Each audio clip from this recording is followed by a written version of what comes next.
Our names are Ava and Leah Sorrell, and for our science fair experiment, we decided to see if the weight difference of gas and electric vehicles impacts the fatality rate in car crashes. Because the weight of vehicles and the number of electric vehicles purchased has increased in recent years, it is important to know the risk this poses in car crashes.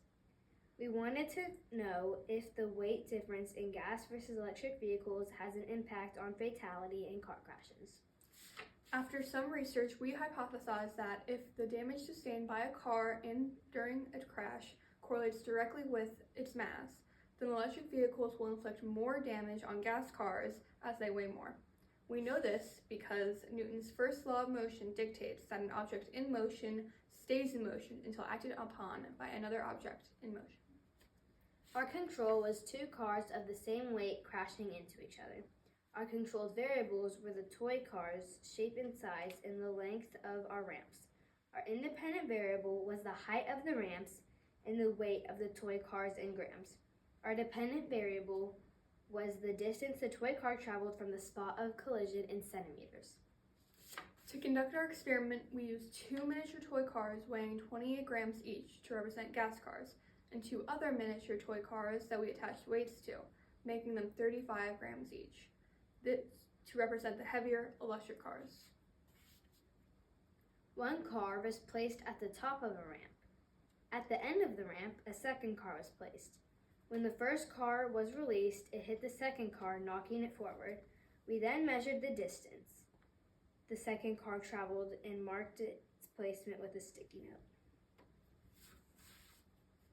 Initially, we were going to have two ramps facing each other, with the two cars on top, which would collide when we released them. However, after running a few practice tests, we realized that it was difficult to get both cars to crash directly into each other, so we changed our setup.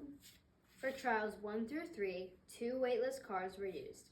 In trials 4 through 6, two cars with weights were used. For trials 7 through 12, we used one weightless car and one car with a weight. To represent outside forces, we changed the height of our ramp 3 times. Our first height was 32.5 centimeters. We then lowered it to 22.5 centimeters.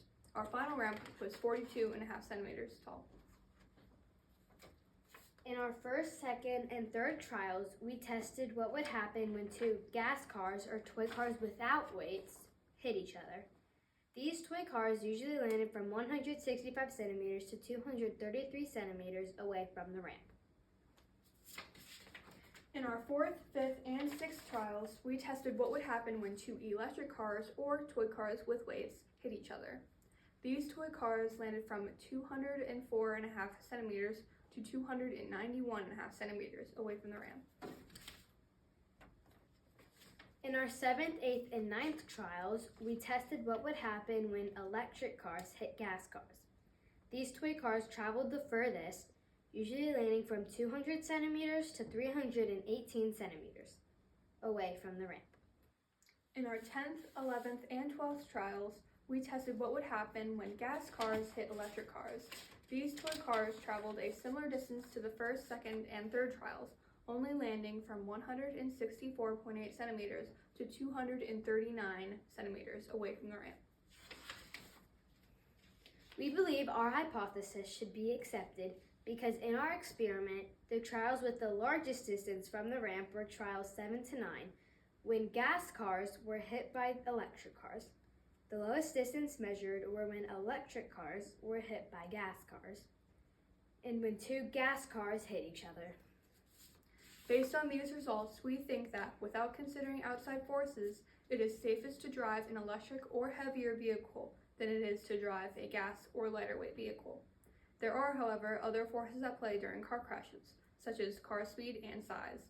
We tried to represent this in our experiment through our different ramp heights, but that is only one external force. So, if we were to expand our experiment, we would consider these external forces by adding different sizes and shapes to our cars and investigating how big an impact wearing a seatbelt has during a crash.